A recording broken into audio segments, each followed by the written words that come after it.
Hiç 64 satır bir rap şarkısı dinledin mi? Önündedir ki kal uzak. Ben de bu göre bir maya çaldım, belki de tutar. Bir kısım nükteyi, bir kısım ise yolu kapar. Dinlediğim bu şarkı, bugünlerde duymaya alışık olduğum rap parçalarından oldukça farklı. Nakarat yok, tekrar yok, ototune yok. Yalnızca uzun versler ve birbirinden farklı satırlar var. Bu tarz bir üretim pek çok rapçi için kendine meydan okuma. Nasıl mı?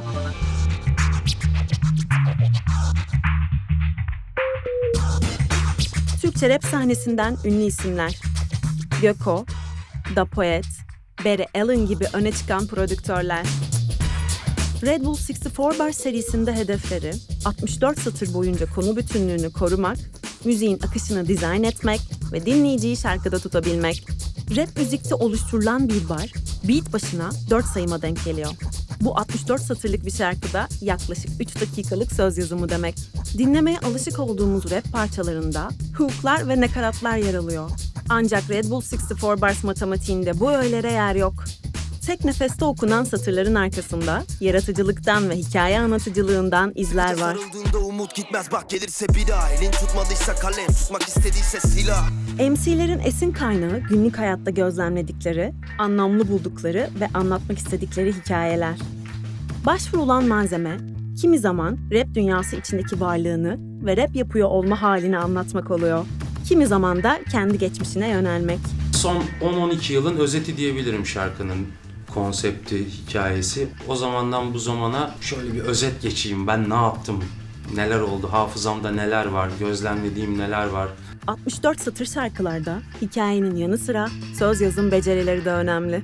Pek çok MC şarkılarında kafiye, beni döndürür küre, gostak yürür saçı yüre, dansını sever edemez trendi manipüle. asonans, Bilirsin deliyim liseli kafam, stilim ileri vitesi atan sinirli biriyim Rizeli kadar. tezat, Alçalıp tuttum pis ellerinden. Boyundan yükseklere bakarken bir ton alçak herif. istifham, Zorundaydım, hanginizin güneş tepesindeyken kalbi üşüyebilir? Bence hiçbiriniz. tenasüp, Arka planında ama üzgünüm Eros, bu kandırmak. Kanmam taştan, kalbim işten, başka aşkım keşfer. gibi anlatım biçimlerini ve edebi söz sanatlarını yaygın olarak kullanıyor. Fakat olay sadece hikaye ve söz yazımından ibaret değil. Projede bunlar kadar prodüktörlerin kullandığı müzikal unsurlar da göze çarpıyor. Örneğin şarkılarda kullanılan beat switchler, Aradığın bela, sinirliysen eğer bütün özlediklerine kavuşabilirsin her an.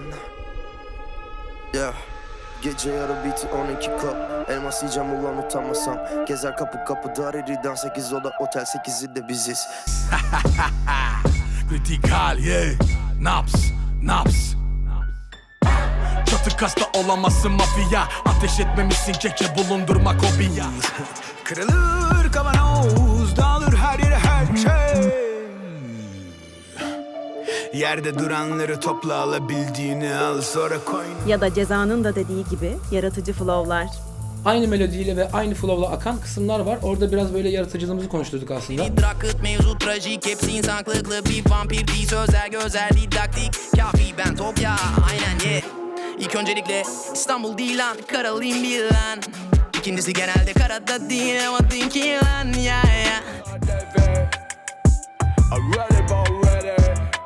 Aykırış peşimden beri. Sokakların pisliğinden, katın olmuş o yüzden. Yedik sesim küçükten. Şöhret hastalıklı bir his, içimdeki tanrıdan çöker diz. Gerçek yüzü merak ederdim, gördüğüm menfaatleriniz.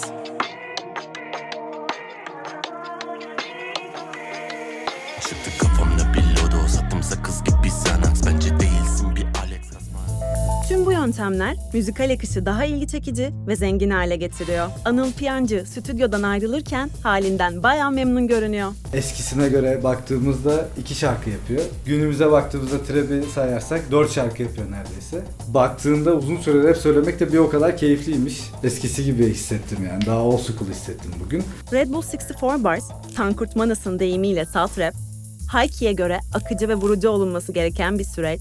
Anıl Piyancı için beyin jimnastiği şovu, Kamufle'ye göre ise sokak stili. Asil'in yorumuysa... Red Bull'un zaten ideolojik anlamda da sanatçıların işte yaptığı projelerde de hep gördüğüm şey sınırları zorlamak. Red Bull'la sınırları zorlamaya ben gayet okeyim. Güzel de oldu. Siz de sınırlarınızı zorlayın. Dinlerken bir sonraki satırı merakla beklediğin, rap'in en eski dinamiklerine sahip Red Bull 64 Bars parçaları işte böyle yapılıyor. Saf rap'le özüne dönen rapçiler, kulağa hitap eden bu müziği seninle buluşturmaya devam edecek. Bu özgün eserler Türkçe rap'in ritmini yükseltirken seni de heyecanlandırıyorsa dinlemeye devam et. Kaldı 8 bar, daha bunun mixi var. Gogo bayağı işin var. Tamam, tamam, tamam. Son kez ya.